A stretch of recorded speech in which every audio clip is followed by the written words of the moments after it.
Alors, bonjour à toutes et à tous et bienvenue dans cette vidéo. Aujourd'hui, je vais vous faire une vidéo sur le jeu de Few and Cursed. J'avais déjà parlé de ce jeu-là à une occasion, je crois, quand je venais après avoir juste reçu le jeu. Donc moi, je l'avais backé. Je crois que j'avais fait une vidéo qui était entre la présentation et la vidéo de déballage, où j'avais évoqué un petit peu ce jeu-là. Une sorte de premier contact, on va dire. Et ça doit remonter à plus d'un an, donc entre-temps j'y ai joué, et puis aujourd'hui, je vais vous faire la revue de ce jeu. Donc je vais vous décrire les mécaniques du jeu, sans aller dans le détail des règles, histoire de vous transmettre un petit peu les sensations que peut procurer ce jeu-là. Et puis dans un deuxième temps, je vais vous donner mon feedback sur ce jeu. Ce jeu-là, je crois qu'il n'a pas rencontré un très grand succès public, ni un très grand succès critique. Néanmoins, c'est un jeu que j'apprécie, et puis je vais justement vous expliquer dans la partie feedback pourquoi je l'apprécie et pourquoi moi je pense que il peut trouver sa cible en fait. Alors peut-être que ce sera votre cas, peut-être que non. Alors, déjà l'univers du jeu, il est assez original. Il est basé sur un univers qui est tiré d'une BD, d'un comics que je possède. Donc moi je possède la version à couverture rigide, donc le volume 1 qui regroupe tous les petits tirages qui sont parus au fil du temps, dédicacé par l'auteur. Donc c'est un chouette comics. Alors l'histoire elle est sympa, c'est pas forcément celle que je préfère, mais par contre l'univers lui il est très chouette. Et puis graphiquement il est vraiment très joli. Voilà, donc ça c'est quelques séries graphiques que je possède. Donc l'univers de The Few and Cursed, c'est un univers post-apocalyptique que je vais vous décrire pendant que je mets un petit peu en place les éléments du jeu, qui est post-apocalyptique et qui est western aussi, et aussi un petit peu fantastique, on va dire. C'est-à-dire que le postulat de départ du monde, c'est que l'eau a disparu, mais pour une raison fantastique, on va dire qu'il y a un fléau qui s'est abattu sur Terre. Et puis, donc, du coup, les océans ont été vidés de leur eau, comme ça, un petit peu du jour au lendemain. Donc, le plateau, il est recto verso avec un côté nuit qui est plus difficile qu'un côté jour. Je vais vous le mettre côté jour.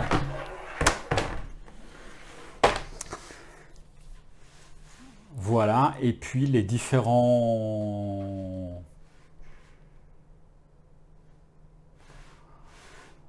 Ouais, je vais le mettre comme ça je mettrai en bas d'autres éléments. Voilà. Et puis les différents protagonistes qui évoluent dans ce monde, en tout cas qu'on va interpréter, c'est des chasseurs, alors on pourrait dire des chasseurs de primes, c'est des chasseurs de malédictions, parce que c'est un monde western un petit peu fantastique, et puis les malédictions ont affecté des hommes qui ont été transformés en monstres, etc. etc. Donc il y a des événements, il y a des phénomènes surnaturels, et puis nous on incarne justement dans ce jeu-là, à l'instar en fait des personnages de la BD, des chasseurs de malédictions. Donc western post-apo fantastique, moi c'est un univers que j'ai pas. Déjà je suis assez séduit graphiquement, je trouve ça super cool. L'univers de la BD moi il me plaît. Donc ça c'est un premier bon point pour moi. Et puis dans ce jeu, le but c'est de marquer des points. Alors je vais sortir un petit peu les figurines, je vais les mettre de côté. Il y a différentes façons de marquer des points que je vais détailler dans les mécaniques de jeu. Mais avant ça, je vais vous montrer un petit peu, très brièvement, comment est-ce qu'on fait la mise en place. Alors, la première chose à faire, c'est que vous allez choisir un chasseur de malédiction. Donc, vous allez prendre son plateau, donc Red, c'est l'héroïne de la BD, tiens. Vous allez prendre son plateau, et puis vous allez prendre ses cartes de départ. Donc, elle a un deck. Donc c'est un jeu avec une composante de deck building. Donc il y a sa carte de personnage avec un pouvoir particulier. Et puis cette carte-là, elle a un verso si jamais le personnage devient maudit avec des pénalités à subir. Donc vous choisissez un personnage, vous prenez son deck. Ensuite, on a des petits cubes ici que je ne vais pas mettre en place, mais en fonction des stats de départ, vous allez récupérer. Alors l'eau, c'est la monnaie du jeu. Elle n'en a pas. Ah si, elle commence avec 1. Non, c'est un 0, pardon, excusez-moi. Donc elle n'en a pas. Donc vous commencez avec un certain nombre de ressources d'eau de départ, et puis vous allez ajuster votre niveau de santé, vos balles, et puis votre niveau de malédiction. Voilà. Vous avez des petits cubes pour pouvoir faire ça.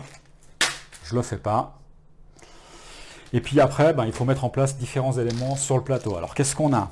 C'est surtout des cartes. On a ici des cartes rencontres qui fonctionnent un petit peu comme les cartes rencontres qu'on a dans un Contrée de l'Aurore ou un truc comme ça, mais de façon beaucoup plus simple en termes d'effet, en termes d'impact, et même en termes d'ambiance, de ce que ça apporte, c'est beaucoup plus léger. Donc il y a des cartes maudites, il y a des cartes rencontres basiques selon les lieux dans lesquels vous allez vous trouver. Vous allez prendre encore des petites cartes ici qui sont des jobs. Donc les jobs, on va les placer ici. Vous allez commencer également votre partie avec des jobs. Je vais les mettre là à côté. Normalement, ils se mettent là, dessous, vous voyez là. Là, il y a les jobs que vous avez réalisés. Là, il y a votre pile de jobs. Puis là, c'est de l'équipement que vous pouvez avoir en fait. Voilà. Donc, et ensuite, vous allez placer sur le marché, on va dire des cartes équipement. Pardon, comme ça. Et puis voilà, ici c'est la défausse, ici c'est la défausse des jobs. Et puis il vous reste à placer des primes en fait sur les différents cases ici.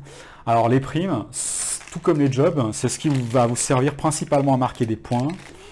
Et puis des primes, il y a de différentes sortes de primes. Alors il y a les wanted, il y a les most wanted. Ici en français c'est les morts ou vifs, il faut bien les rechercher. Rechercher, c'est des primes qu'on peut tuer plusieurs fois, qu'on peut enchaîner. Donc c'est des ennemis.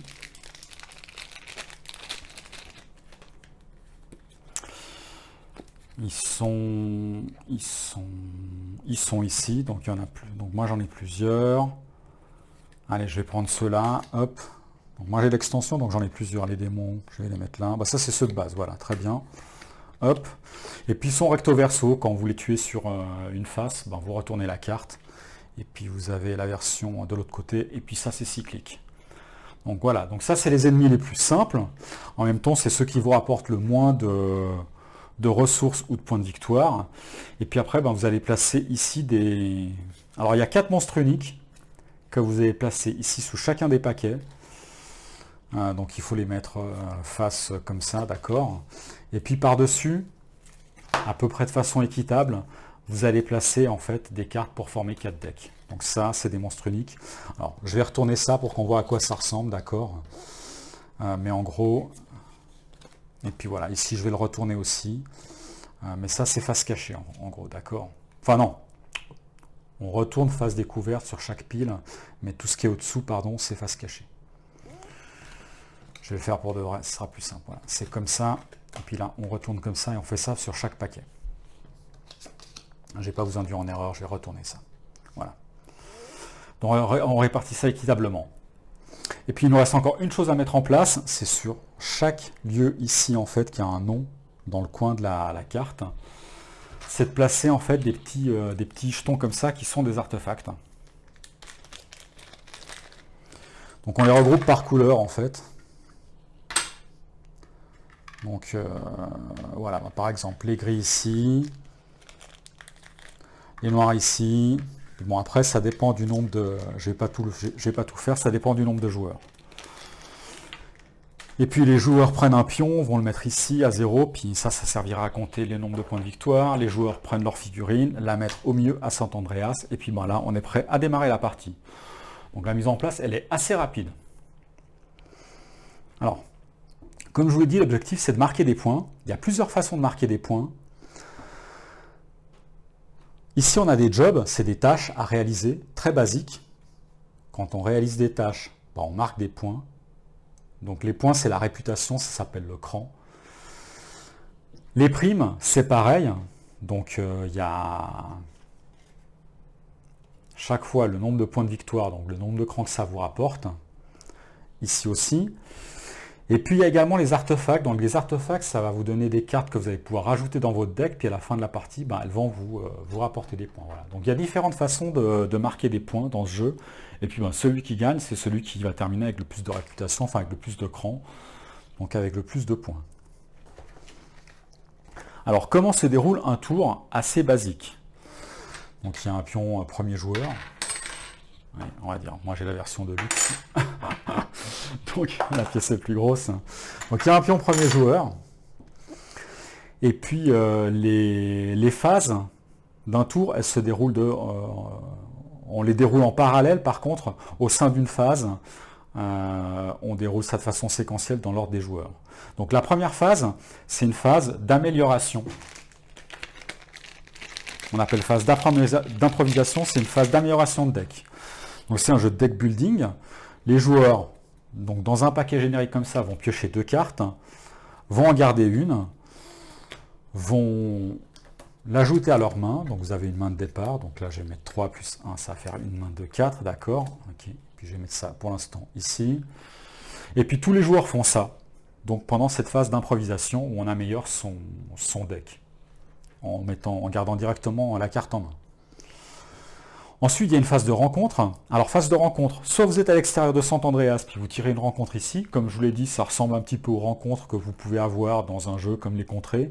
Donc ici, vous avez un petit texte de fluff, selon que vous soyez dans le désert, ruine ou des canyons. Donc il y a différents types de cases.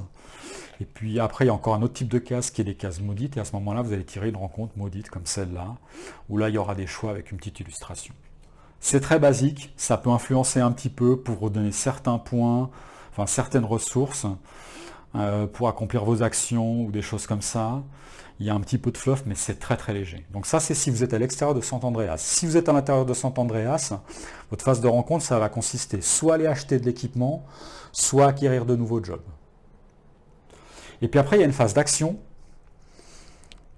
Et puis dans cette phase d'action, vous pouvez faire plusieurs choses. Vous pouvez soit aller essayer de toucher une prime, si vous êtes dans un lieu où se trouve la prime. Par exemple, eux, ils sont dans une case désert. Donc si vous êtes dans une case désert, vous pouvez essayer de toucher la prime d'un gang des Talbot, c'est eux. Ou bien, je vais en retourner une autre comme ça. Ici, c'est ruine. Ici, c'est ruine. Voilà. Donc si vous étiez dans une case ruine, vous pourriez soit toucher cette prime-là, soit toucher cette prime-là, par exemple. Donc ça, c'est une première action, c'est essayer de toucher des primes, en fait, si vous êtes au bon endroit. Ensuite, vous allez pouvoir piller un autre joueur. Si vous êtes au même endroit que lui, vous allez lui diminuer sa santé de 1. Vous n'allez pas lui voler quoi que ce soit comme carte, etc. Mais par contre, vous allez gagner des ressources, en fait. Vous pouvez essayer de récupérer un artefact. Si vous êtes sur une case et qu'il reste encore des 4 coins, là, en fait, et qu'il reste encore un artefact, vous pouvez récupérer un artefact. Donc ça, c'est des cartes. Il y a des cartes artefacts que vous allez inclure dans votre deck. Vous allez la prendre dans votre main aussi. Je vais mettre ça ici comme ça. Voilà. Vous pouvez choisir de faire une nouvelle rencontre. C'est une action. C'est dire, voilà, mon action, ça consiste de faire une nouvelle rencontre. Vous pouvez faire un camp, c'est une action de repos pour regagner de la santé et puis réinitialiser votre deck. Parce que votre deck, quand vous avez épuisé la défausse, il ne se réinitialise pas automatiquement. Vous ne mélangez pas automatiquement. Il y a un certain nombre d'éléments qui font que vous réinitialisez votre deck. Se reposer, c'est être proactif dans la façon de réinitialiser son deck. Et puis après, certains personnages ont des actions particulières, ou peut-être il y a d'autres éléments qui ont des actions particulières. Alors elle a un passif, elle n'a pas une action particulière, mais certains persos ont des actions particulières. Voilà. Et puis une fois qu'on a terminé ça, nouveau joueur. Et puis on recommence, donc tous les joueurs améliorent leur deck. Une fois que tous les joueurs ont amélioré leur deck avec la phase d'improvisation, tous les joueurs font une rencontre, soit à l'extérieur, soit dans Sant Andreas en prenant des jobs ou du marché. Puis après, tout le monde réalise dans l'ordre une action. C'est souvent aller toucher des primes, d'accord ? Ça peut être prendre un artefact ou bien se reposer, mais la plupart du temps, ou faire une autre rencontre, mais la plupart du temps, c'est faire une autre rencontre ou toucher des primes. Et puis après, la phase d'entretien, je ne sais pas si je l'ai détaillé, celle-là, excusez-moi, vous repiochez, je crois que je ne l'ai pas détaillé, vous repiochez des cartes pour en avoir 4, et puis on passe le marqueur à un autre joueur. Alors, j'ai pas tout dit, mais le but, c'était d'être un petit peu macro, de ne pas trop aller dans le détail des règles pour l'instant. Voilà. Donc ça, c'est un petit peu les actions. Alors, comment concrètement est-ce que... comment ça se réalise tout ça? Comment est-ce qu'on touche une prime? Comment ça se passe? En fait, on a des cartes en main, et ces cartes en main, elles ont des icônes qui vont nous donner un certain nombre de points soit d'attaque, soit nous faire gagner de la malédiction, soit nous donner des points de mouvement, soit nous donner de la nouvelle flotte. Bref, il n'y a pas tellement de ressources dans ce jeu. En gros, il y a l'eau qui est la monnaie qui nous sert à payer de l'équipement, il y a notre vie, il y a les nombres de balles qu'on peut transformer en points d'attaque, il y a notre facteur de malédiction qui détermine si on doit retourner cette carte-là et qu'on devient maudit ou pas. Et puis après, ici, on peut voir des petits carrés, enfin des petites icônes vertes. C'est ce qu'on doit payer en points de mouvement pour pouvoir se déplacer. Et puis, il y a des icônes d'attaque. Donc, on peut avoir de l'attaque soit en fait en utilisant des balles, parce que sur notre fiche de personnage, ça nous dit combien on fait de points d'attaque, soit en activant, par exemple, ça c'est un couteau, c'est un objet. Donc, une fois par tour, je pourrais taper le couteau pour gagner plus 1 d'attaque, soit à l'aide de cartes qu'on joue. Voilà, donc ça donne, par exemple, c'est chasseuse de trésors plus 1 d'attaque. Je pourrais très bien jouer les deux, survivant, plus 2, plus 3, et puis utiliser 2 balles, plus 4, ça me ferait plus 7. Voilà. Je pourrais utiliser en fait une carte ici qui me donne plus 1 de déplacement, une autre carte qui me donne plus 1 de déplacement, ça me servira à me déplacer. Donc se déplacer en tant que tel, c'est pas une action. On joue des cartes, on tape des objets, on dépense des balles, ça nous donne un certain nombre de points d'attaque, un certain nombre de points de déplacement, et ça va nous permettre de nous déplacer, et puis quand on arrive sur un endroit, de faire une action de prime. Mais on peut très bien avoir un certain pool de déplacement qui nous amène ici, faire une action de prime, puis il nous reste encore 2 points de déplacement, puis on continue de se déplacer. Voilà. Et à la fin d'une phase, tous les points qu'on a générés avec les différentes cartes, eh ben, ils sont enfin, tous les points superflus sont perdus. Et pour toucher une prime, c'est basique, hein, il y a un certain nombre de points d'attaque à avoir, puis si vous avez arrivé à générer ce nombre de points d'attaque, c'est bon. Donc vous devez générer un certain nombre de points de déplacement pour vous déplacer, un certain nombre de points d'attaque pour pouvoir toucher des primes, et puis les jobs, ça fonctionne sur le même principe. Ici, il faut pouvoir générer 2 points d'attaque et 2 points de déplacement pour réaliser ce job-là. Certains jobs vont vous demander d'avoir un certain seuil, par exemple, avoir un certain nombre de balles, un certain nombre de points de malédiction, un certain niveau de santé, ou bien d'être à certains endroits, d'être là, ou là, ou là, ou là, ou bien d'être dans un endroit et de faire une action de repos, par exemple, une action de camp. Voilà, donc que ce soit toucher des primes ou accomplir des jobs, tout se réalise en dépensant un certain nombre de points qui sont liés à différentes ressources, qui peut être soit de l'attaque, soit du mouvement, voilà, ce genre de choses. Et ça, on génère ça principalement avec notre deck, et puis aussi un peu avec des objets dont on peut s'équiper, voilà, ou avec d'autres choses qui sont sur notre personnage. C'est principalement comme ça qu'on génère des points.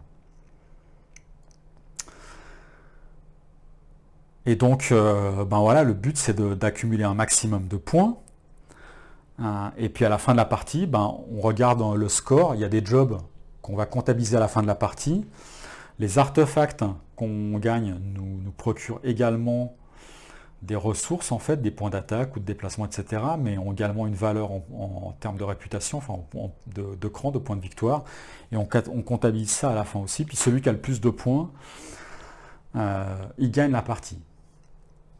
Alors c'est assez simple parce que le jeu est assez simple. Ensuite, il y a un certain nombre de règles que je ne vous ai pas décrites, mais que je peux vous décrire parce qu'il n'y a pas beaucoup plus pour compléter. Il faut faire attention à un certain nombre de déclencheurs.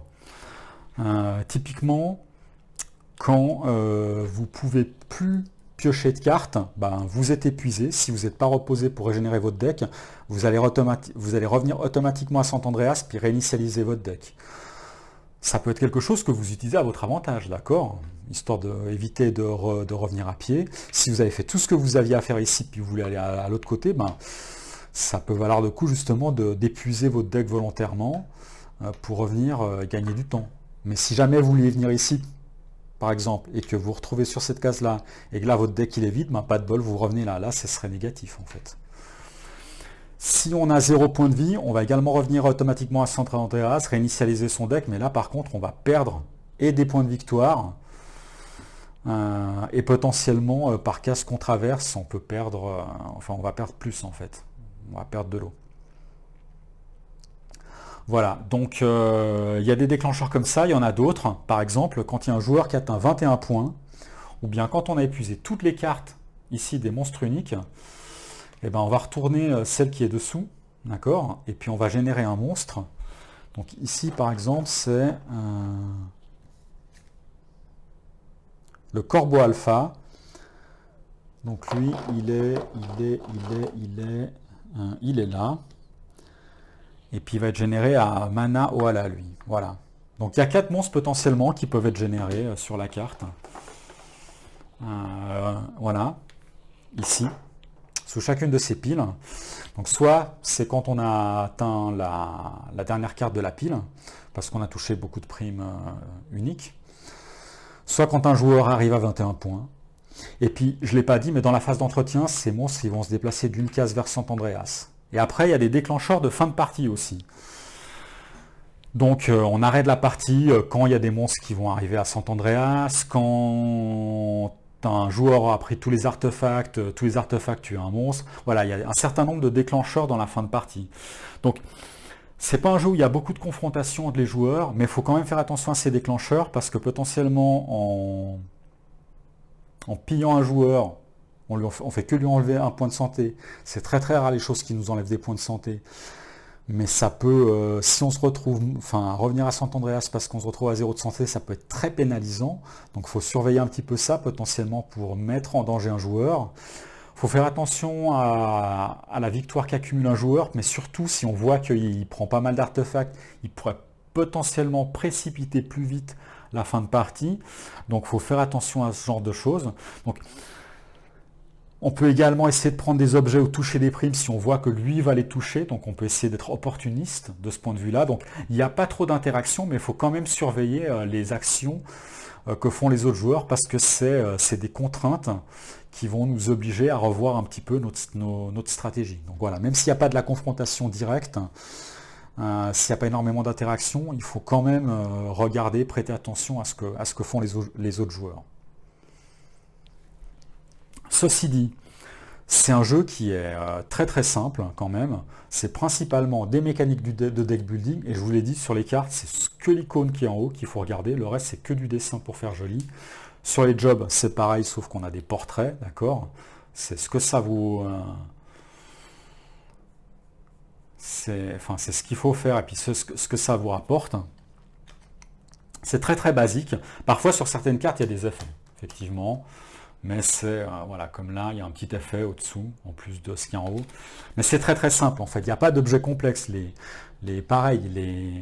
La plupart de l'équipement, il y a un coût, et puis c'est la ressource. Ici, c'est du déplacement, un point de déplacement qui va être généré.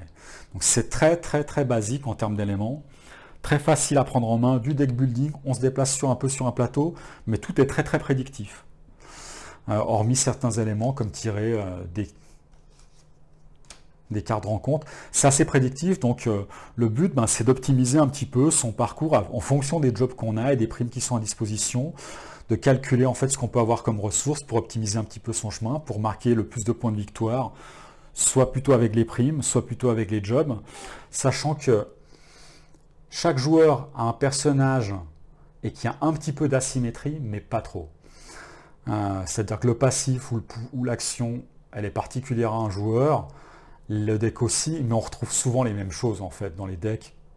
Étant donné qu'il n'y a pas d'effet sur les decks, c'est que donner des bonus là-dessus, c'est sûr que tous les decks vont avoir des bonus, vont pouvoir générer de l'attaque, du mouvement, peut-être gagner de la santé ou perdre de la malédiction, enfin ce genre de choses quoi. Et les cartes qu'on a ici aussi, sauf que certaines cartes sont plus fortes que d'autres. Et puis il faut essayer aussi peut-être parfois d'épurer son deck à travers certaines cartes qui nous permettent de détruire des cartes. En fait, ça, comme on retrouve dans n'importe quel deck building. Donc il y a un petit peu d'asymétrie parce qu'on a des compteurs différents et des cartes différentes, mais c'est assez léger en fait, et des effets différents, mais c'est assez léger. Voilà, donc du deck building, un petit peu d'asymétrie, et puis tout est très prédictif, on peut marquer des points de victoire de différentes façons, on se déplace sur le plateau. Et là, je vous ai décrit, mais pratiquement tout le jeu. Voilà. C'est pratiquement tout le jeu. Donc maintenant que je vous ai décrit tout le jeu, je vais vous donner un petit peu mon feedback sur ce jeu-là. Comme je le disais au tout début, ce jeu, il n'a pas forcément rencontré un grand succès public ou un grand succès critique.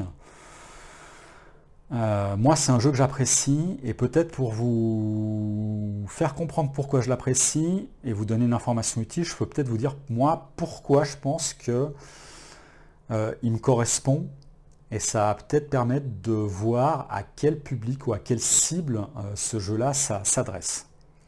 Alors tout d'abord, moi, je suis avant tout un joueur d'Ameritrash. Donc, ce jeu-là, c'est pas un Ameritrash en fait. Quand on regarde, vu de haut, quand on regarde le matériel, on pourrait penser que la composante Ameritrash, elle est bien plus importante qu'elle ne l'est sur ce jeu-là. Ça peut être trompeur. Et moi, je pense qu'il y a pas mal de personnes qui ont fait des erreurs de casting sur ce jeu. Mais c'est pas un Ameritrash en fait ce jeu-là. C'est même pas vraiment un hybride. D'un point de vue matériel et d'un point de vue univers, là, on penche plus du côté Ameritrash, effectivement. Mais d'un point de vue mécanique, non, c'est l'inverse. Et moi, je suis plutôt un joueur Ameritrash, mais parfois, j'aime bien trouver des jeux qui fonctionnent un petit peu différemment de ce que je possède déjà. Mais je ne pourrais pas prendre des jeux qui sont totalement différents en termes de matériel, ou même qui sont très calculatoires, qui sont trop différents en fait. Il faut qu'en termes de matériel ou en termes de mécanique, il y ait certaines choses qui soient communes aux jeux que j'apprécie. C'est des jeux passerelles en fait, un petit peu. Ça, c'est un petit peu un jeu passerelle entre deux catégories, deux genres de jeux, deux univers de jeux différents. Déjà, l'univers, je trouve super. Je trouve que esthétiquement, il est vraiment très très beau ce jeu. Et c'est une des raisons qui m'a fait intéresser au jeu, c'est vraiment la partie graphique. Parce qu'il est vraiment très très beau. Et pour un jeu qui est compétitif, dans lequel il faut essayer de calculer un petit peu son parcours, et essayer de calculer les points, essayer d'être meilleur au niveau des points, avoir un jeu qui me permet, avec le matériel, de m'évader, ben, c'est un point important. Si jamais ce jeu-là, il avait un autre univers, et puis, il pourrait être avec un tableau beaucoup plus petit, sans tous les dessins, les cartes juste avec des icônes, être beaucoup plus austère, jamais j'aurais acheté ce jeu-là en fait.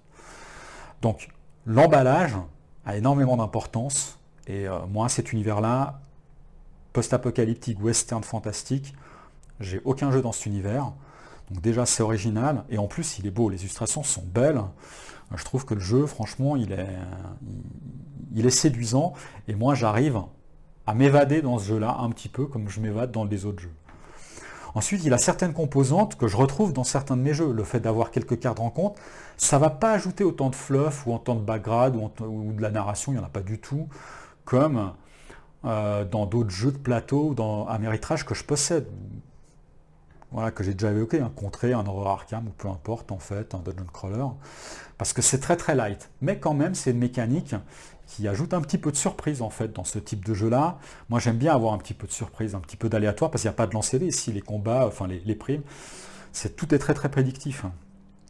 Parce qu'il faut essayer, c'est une course au point en fait. Donc avoir ce genre de choses, ben voilà, moi je trouve que c'est pas mal en fait. Les mécaniques de deck building, je suis familier à ce genre de mécanique, donc ça me plaît aussi. Et puis, même si jamais je dois toucher des points en faisant des jobs, enfin en ayant...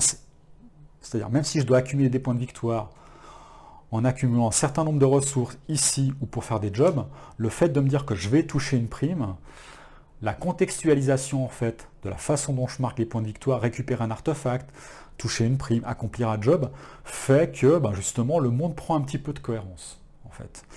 Donc la contextualisation du jeu, elle compte beaucoup, et c'est un élément passerelle justement que j'évoquais entre le genre de jeu que j'aime bien et des genres un petit peu différents. Donc ça, c'est un des aspects qui fait que ben, moi j'ai été séduit par ce jeu-là, et que c'est un des aspects qui fait que j'aime ce jeu-là, parce que j'arrive, quand j'y joue avec d'autres potes, à être transporté. Ensuite, ce jeu-là, en termes de règles, il est assez simple. Et on pourrait presque dire qu'il est simpliste, en fait. Et moi, je suis assez d'accord là-dessus, objectivement, de dire que, ok, parfois il est un peu simpliste, peut-être même certains aspects ou certains combos peuvent être déséquilibrés, je suis d'accord. Mais moi, ce jeu-là, j'y joue très irrégulièrement. Et donc, ben moi, ça me convient totalement. Parce que, comme j'y joue régulièrement, je peux me replonger très facilement dans ce jeu-là. Moi, j'ai fait une aide de jeu que je mettrai en lien, qui est basée sur une autre aide de jeu que quelqu'un a fait. Je suis désolé, je ne peux pas rendre les honneurs à cette personne-là, parce que j'ai oublié le nom, mais je l'ai customisé, j'ai modifié. Et puis, juste avec cette règle de jeu-là, entre deux parties, je reprends l'aide de jeu, j'ai pratiquement toutes les règles, je peux me replonger dessus. Une personne à qui j'apprends ce jeu-là, une personne qui a fait quelques parties, on va pouvoir jouer de façon identique. C'est très facile en fait à appréhender. Donc le fait qu'il soit simpliste et très facile d'accès, pour moi c'est une force. Et si derrière il n'a pas cette complexité, c'est-à-dire il est easy to learn et hard to master, s'il n'est pas hard to master, parce que c'est quand même ce qu'on demande à un jeu, hein, qu'il soit en même temps accessible mais qu'il soit dur à maîtriser, c'est pas un problème. Parce que comme je l'ai dit, ce jeu-là, moi j'y joue de façon occasionnelle, mais de façon préméditée. C'est-à-dire que moi, il y a des jeux que je possède, imaginons un Cthulhu Death Medai, un Planète Apocalypse, un Nemesis, un Zombicide, peu importe. Ces jeux-là, moi j'ai besoin qu'ils soient vraiment très très bien. Parce que je vais les mettre en concurrence avec d'autres jeux que j'apprécie dans ce genre-là. Et c'est des jeux que je vais jouer assez régulièrement. Donc ces jeux-là, j'ai besoin qu'ils soient vraiment très bien et qu'ils soient au top. Par contre, de temps en temps, je joue un jeu un peu différent comme celui-là. Ça me permet d'apporter un peu de fraîcheur. Ça me permet de jouer à quelque chose d'un petit peu différent. Et ça permet également d'apporter un petit peu de fraîcheur aux autres jeux. Parce que le fait de couper, quand on reprend les autres jeux, le fait d'avoir fait quelques coupures, ça maintient aussi l'intérêt des autres jeux. Donc tout ça, c'est un tout. C'est dans ma façon de construire ma ludothèque. Ça a du sens pour moi d'avoir un jeu comme celui-là. Et donc, si ce jeu-là, objectivement, il est entre guillemets que bien, déjà je suis moins exigeant par rapport à ce jeu-là, qui est un jeu que je joue très régulièrement, mais en plus, même si jamais objectivement je peux dire que il est juste bien, quand j'y joue, il apporte une certaine fraîcheur, il y a quelque chose qui se passe autour de la table, et en même temps il a des composantes de choses qui me sont familières, donc moi je vais le trouver très bien. Et là, d'un point de vue très très très subjectif, d'accord ? Mais c'est sûr qu'il y a quelqu'un qui pourrait venir et qui pourrait me dire, mais écoute, pourquoi tu t'achètes pas en fait, par exemple Clank, qui est un jeu de deck building aussi, qui a certaines caractéristiques comme ce jeu-là, qui est apprécié des joueurs, qui est apprécié en fait des personnages, enfin des personnes qui font des critiques, des revues de jeux, et parce que à juste titre c'est un bon jeu. Ou alors des jeux avec des mécaniques un peu différentes. Pourquoi est-ce que Dune Imperium, par exemple, pourquoi est-ce que tu n'achètes pas Dune Imperium, qui se vend très bien, mais qui se vend très bien parce qu'il est très très apprécié, parce qu'il est mécaniquement, c'est très très élégant, tu peux y jouer à plusieurs en solo, tu vas avoir du compétitif, il faut marquer des points, le thème il est super intéressant, Dune, etc. Ou bien un autre jeu, différent, peut-être qui s'éloigne encore plus mécaniquement de celui-là, comme un Terraforming Mars, qui est plébiscité presque unanimement par le public, par les différents sites professionnels. Objectivement, moi je pourrais dire effectivement, peut-être que ces jeux que je viens de citer, il y en a d'autres, sont meilleurs que celui-là. Mais par contre, moi, et ça c'est vraiment très très subjectif, j'échangerai pas ce jeu-là contre ceux-là. Moi j'échangerai pas ce jeu-là contre un Clank, j'échangerai pas ce jeu-là contre un Dune Imperium qui est sûrement beaucoup meilleur, ou bien contre un autre jeu. Parce que quand je regarde ce jeu-là, déjà moi, il me séduit. Dune Imperium, moi j'aime l'univers de Dune, mais à titre personnel, c'est que personnel. Le jeu me fait pas tellement, ne me fait pas tellement transcrire l'univers de Dune. Terraforming Mars, Terraforming Mars, je l'ai que testé sur la numérique, de façon numérique. Je ne l'ai pas testé en jeu de plateau. Mais les règles, elles sont presque trop complexes par rapport au style de jeu que j'aime, en fait. Si tu veux. Donc peut-être qu'il est plus élégant, peut-être qu'il est plus fin, etc. Ouais, bien sûr. Il y a plus de choses, il est beaucoup plus riche. Mais moi, c'est pas ce que je recherche, en fait, justement. Moi, je ne suis pas la cible. C'est-à-dire que moi, je comprends que des personnes qui aiment les jeux où il faut compétitif, il faut marquer des points, où c'est prédictif, ce genre de choses, trouvent que ce jeu-là est un petit peu trop pauvre. Après quelques parties, il n'y a pas suffisamment de richesse mécanique. Et puis moi, je peux comprendre d'un autre côté que des Ameritrashers ne trouvent aucun intérêt à ce jeu-là parce que après une partie, en fait, il n'y a rien qui les plonge plus dans le jeu. Alors que moi, et pas que moi, les potes avec qui j'y joue, ça fonctionne bien parce qu'au rythme auquel on y joue, on arrive à être plongé dans le jeu avec le matériel et il n'est pas trop complexe en fait pour apporter quelque chose de différent. Donc il y a un vrai public pour ce jeu-là et moi j'en fais partie en fait. Et cet univers-là, il est original, il est plus original pour moi que ce que je peux voir dans un Clank. Et moi c'est pour ça que je préfère largement jouer à ce jeu-là pour y jouer une fois tous les, je sais pas moi, une fois tous les 4-5 mois, c'est celui-là que je prends. Et je vais pas Je ne vais pas échanger à ce jeu-là. Alors peut-être que vous n'êtes pas comme moi, peut-être que vous êtes un public différent, mais peut-être que certaines caractéristiques que ce jeu-là vont également vous plaire, et son accessibilité, le fait qu'il joue assez facilement, ce soit un petit peu intuitif, même si après on arrivait à mieux optimiser en fait ses dépenses de cartes, ou ses activations, et ben ça peut être un critère en fait. Peut-être que l'originalité du thème, ça peut être un critère, mais il a ses limites ce jeu. C'est vrai que si vous êtes un gros compétiteur ou un joueur euro, ou j'en sais rien, ou quelqu'un qui aime autant l'améritrage que l'euro, mais il faut qu'il y ait au moins les deux niveaux qui soient très élevés, enfin les composants des deux niveaux qui soient très élevés, ça va peut-être pas vous correspondre. Mais moi, il me correspond tout à fait justement parce que entre guillemets, il est ce qu'il est, il est pas plus que ce qu'il est, voilà. Et moi, j'y joue en compétitif. Il y a une variante solo, il y a une variante coop, et ce jeu-là, il a été pensé pour être joué en compétitif, pas en coop, pas en solo. Pendant la campagne, c'était pas caché que ces deux variantes, elles ont été ajoutées de façon un petit peu artificielle, parce que ça avait été demandé, mais c'était pas le cœur du jeu. Donc, n'achetez pas ce jeu-là pour y jouer en solo, parce que il n'y aura pas assez de profondeur, il n'y aura pas assez d'intérêt. Généralement, les jeux, il faut marquer des points. Comme celui-là, en solo, le challenge, c'est de vouloir marquer plus de points, et c'est pas très très stimulant, je pense. De la même façon, en coop, je trouve que c'est un peu léger. C'est juste qu'en coop, il y a mieux, quoi. Il y a vachement mieux que ce jeu-là, quoi. C'est vraiment, il n'y a pas photo, quoi. Donc pour moi, il ne faut pas prendre ce jeu-là pour jouer en coop. Par contre, en compétitif, pour jouer de temps en temps, si l'univers est quelque chose d'important, si vous avez besoin de vous raccrocher à des mécaniques, comme moi j'ai besoin de me raccrocher à des mécaniques qui sont dans une catégorie de jeux que vous aimez, et vraiment si vous aimez l'univers, parce que moi je trouve que graphiquement il est vraiment très très beau, et c'est très très important, quand on voit que les cartes, comme je disais, c'est juste un icône, mais toutes les cartes ont des dessins, c'est vraiment super, quoi. C'est vraiment très très très très beau, quoi. Le jeu, je le trouve vraiment très très beau. Et bien là, ça peut être un jeu qui vous correspond. Puis s'il y a un moment, il y a des petits trucs déséquilibrés, de temps en temps, il peut y avoir un petit combo. C'est pas grave, c'est assez rare, vous ajustez en fait. Donc il fonctionne le jeu, c'est-à-dire il n'est pas bancal, le jeu il fonctionne. Il n'est pas super complexe, mais il fonctionne.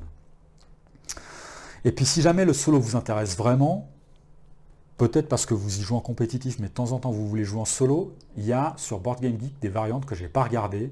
Il y a plusieurs variantes solo, donc c'est-à-dire qu'il y a plusieurs scénarios solo fan-made, et chaque scénario a son challenge. Donc là, ça peut être plus intéressant d'essayer un challenge, puis quand vous avez réussi un challenge, vous prenez une autre mission, enfin un autre challenge solo, il y a plusieurs variantes.